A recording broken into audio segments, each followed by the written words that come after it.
2.5 years ago, in June 2017, a huge fire in Grenfell Tower in London killed 72 people.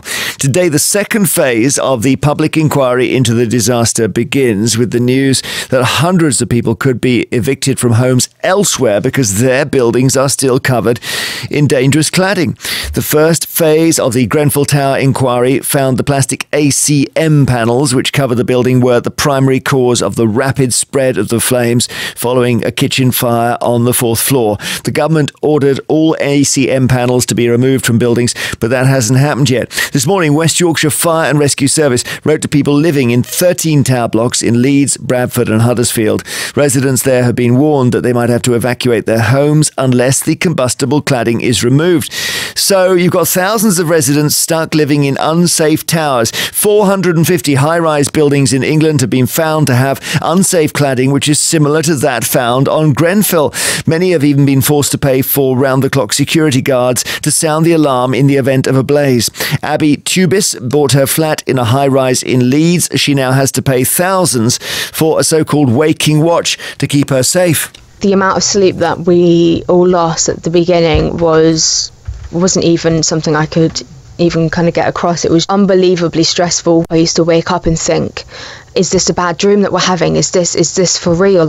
Have I actually got a man outside my flat door just watching in case of a fire? There hasn't been a waking moment where I haven't thought about this. We've got people having to declare bankruptcy. £400 a month we're paying for waking watch. That is double someone's mortgage. So to have to pay for that, as well as saving for the remedial works, is not feasible, it's not doable, and it's not our fault. So, very difficult situation. Grenfell, other towers being reclad at the government's expense. But private towers, if you live in one, what do you do? What do you do? Are you waiting for government money or what? 08000 288 291, email vine@bbc.co.uk. As you heard there from Abby, she's got a security in to just hope that they can spot a fire at night if it happens. Let's speak to somebody similar situation, actually. Ritu Saha, resident at North Point apartment block in Bromley, southeast London. And this block is covered, as I understand it, in Grenfell-style cladding, is it? Yes, that's right. We've got Grenfell-style cladding and also another kind, which is actually not covered by the government fund. And so when we say Grenfell-style cladding, we mean this ACM cladding, which is called that because it's aluminium composite material. Is that correct? Yes, that's right. It's called ACM, or aluminium composite material. We've also got high-pressure laminate, or HPL, which was similar to that found on Lacanau House, which where 6 people died as a result of a fire 10 years ago. Yeah. So what have you had to do now that you've learnt about the dangers? What are you doing, Ritu? So we learned about the dangers more than 2 years ago in November of 2017, and since then our block's been considered so dangerous that we've had to have a 24-hour patrol put on the block. So the residents have been paying for this for the last 2 years and 2 months, and it has caused immense financial difficulty and emotional turmoil for us. How much are you all paying for it? We've paid close to £500,000 in the last 2 years and 2 months for this patrol. Currently, it is costing 57 flats £11,000 a month. So, gosh, okay, so what's your bill per month for your flat, just so I can focus on that? My bill for my flat for the last 2 years has been an extra £5,000 every single year, and I have just been landed with another bill, a total of £7,000, of which £5,000 is just for these patrols. Right, so it sounds like it's about £400 a month that you're paying, which is a lot of money for 24-hour security, someone to watch for fires. Yes, so they will just sit in the building, and if there is an alarm event, they will try and investigate what it is and, help to evacuate if there is a fire. How much would it cost to reclad it if you had to take that hit?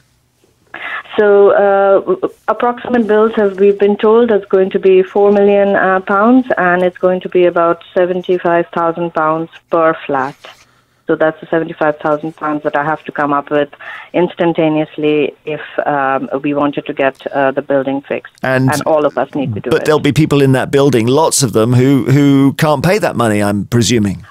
Oh, absolutely. I mean, we are, middle-class families living in Bromley. Some of us have bought these properties just, 1 year before we found out. Many of us have invested our life savings into, buying our first homes.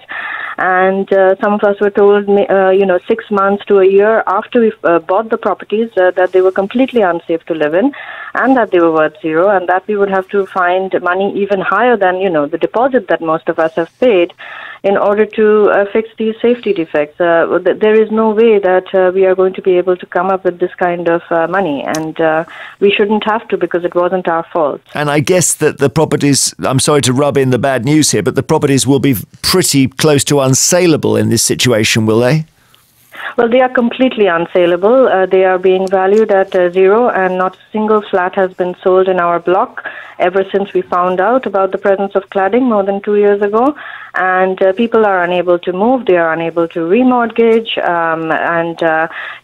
we feel that we are trapped. Not only are we trapped financially, we are physically trapped because we cannot sell these properties and move out either, even if we, had opportunities elsewhere to go. What is the effect on you, Ritu? We have been dealing with this nightmare situation for more than 2 years now, and the level of anxiety and stress that it has caused me and my family is immense. Imagine, being told that your home is so unsafe that you'll need somebody to patrol it 24/7 just so that you don't die in a fire. And that is the sort of threat to life that we are living with every single day. And to top it all off, we are facing enormous financial pressures, and many of us are facing bankruptcy because we simply do not have the money anymore to pay for these waking watch patrols. Not to mention, the huge amounts it's going to cost to fix the cladding on the block, which we have no hand in putting up. I'm sorry, what a terrible story. Ritu Saha, a resident at North Point apartment block in Bromley, that's got the same cladding as Grenfell. Lawrence Waterman, OBE, joins us, chairman of the British Safety Council. So that block is a fire hazard as far as we can tell, listening to that, Lawrence. It is. I mean, what one does with a risk is try to manage it for as long as it's there. Hence the fire watching, the expensive fire watching. Other work has been done on some blocks to check that the fire doors are working properly. People have looked at signage, all of the issues that were picked up from the Grenfell inquiry, but also going back to Lakanal House, which was the government's first warning, really, that there was a problem with building regulations and panels. Just remind us, Lakanal House was 10 years ago, and It was South London. Yes. And it was a dangerous fire. Several people died, and it was a reminder of how fires can spread in blocks of flats, essentially. Yes, and it was associated with panels. In that case, right, those high pressure lacquer panels, laminate panels, rather than the ACMs. But it's the similar sort of argument about propagation, being able to escape past any segregation, any fire compartmentation, because the fire can spread up the outside of the building and then enter at different levels. So Lakanal House was a kind of early warning with very few deaths. I mean, terrible for the people involved, but it would have been an early warning that might have been useful if action had been taken at that point. But of course, even though we now know that action must be taken, as you can hear there, people in private residences have got to make their own plans, it seems, because I thought Theresa May had offered something to everyone. We all thought, didn't we, that when we heard that there was going to be government action and support and assistance, that this problem is in two parts. There's a technical problem that the wrong panels have been installed and it creates a fire risk, and what do you do about that? And then a separate question, a separate problem, is ownership, cost, and who can afford to deal with it. Now, the first problem, I think that the construction industry, the Hackett review of building regulations, the promise from the government that new regulations will come in with a new regulatory regime, all of that will prevent recurrence, will prevent the problem arising again. But government still needs to take action in helping people, as we've just heard, who are really stuck in a building that I don't know how they sleep at night. Yeah, but I suppose the only way you can is by thinking it is very unlikely that there is a fire and it spreads. That's the only. But of course, that's logical, and this is not. It doesn't always feel like that if you're in the building. And if it's your residence rather than a workplace, where exactly, you're stuck. We're used to the idea that you buy a place, you live in it for a few years, maybe much of your life, but you can sell it if you want to. It's an asset. You can move to another area if employment is available to you somewhere else, or you want to retire somewhere. All sorts of reasons why people move. And we've just heard that these people can't move. So in terms of mitigating the risk in a building with bad cladding, we've mentioned waking watches and fire escapes and so on. I wonder whether it'd be cheaper to install a sprinkler system in it. I think there was an argument that for high-rise buildings and schools and other premises that sprinklers ought to be part and parcel of what building regulations look for. Certainly the major buildings that I've been involved in, for example, those on the Olympic Park, they all had sprinkler systems. It was just part and parcel of what insurers expected, what the people occupying the buildings expected. I think it's what modern buildings ought to have. But the separate question is getting rid of the existing cladding, and it's over 400 buildings that are potentially involved in this. And how many of those are private, by the way? Half or more? Something like that. I think it's about 50-50. And the problem is that you can't just take the cladding off, because the cladding serves a purpose. It insulates the building, it stops rain getting in, etc. If you just take the cladding off to make it safer from a fire point of view, then those poor people wouldn't have to pay several £100s a month for fire watching. They'd be paying several £100s a month more for their heating bills. Thank you very much, Deet. Speaking there to Lawrence Waterman, Chairman of the British Safety Council, about the cladding on the outside of so many blocks of flats in this country. Let's talk to Alex Di Giuseppe, who lives in a tower block in Manchester. And you've got the same issue, Alex, with the cladding. Correct, yeah. We've known for sort of the best part of almost 12 months now. Obviously, we've been living in an unsafe building. The bill's been placed on our heads, and to be honest with you, we're sick and tired of it, and that's why we've come together under the Manchester Cladiators name to push government for change. And how much? So we were talking to Ritu about hers. How much is your bill going to be? So last year was £1,000. This year looks to be around the 1,500 mark. I own a one bed, so mine's slightly smaller compared to other people that have bigger flats. But next year could be anywhere between £20,000 and £30,000 because of other work that's been carried out that's not been completed and signed off properly by developers and building regulations. So your £1,000 is per month, is it? No, that's for the year, and then it could jump to anywhere between £20,000 and £30,000. But what's that money for? Well, to have the non-ACM cladding, which there is no fund for, removed and replaced, essentially.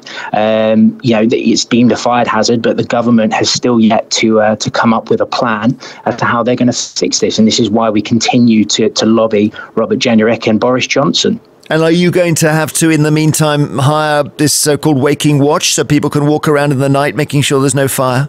We've just come off our waking watch. We had the fire alarm system upgraded towards the start of this year, and luckily we no longer have a waking watch now because our fire alarm is up to scratch. But it still doesn't negate the fact that we need to have the cladding removed, and we firmly believed as a city, and with other cities as well. And that's what we're pushing for as a northern powerhouse, that the government listen to us and put a fund together to have cladding removed and buildings remediated. Boris Johnson has said everything that we do, everything that I do as your Prime Minister, will be devoted to repaying that trust. We have given him our vote. It's now time for him to give us that trust. Thank you. Thanks very much. Thanks, Alex. Interesting question there, whether the government should just pay to reclad every single one of the 400 blocks of flats, regardless of whether they are publicly or privately owned.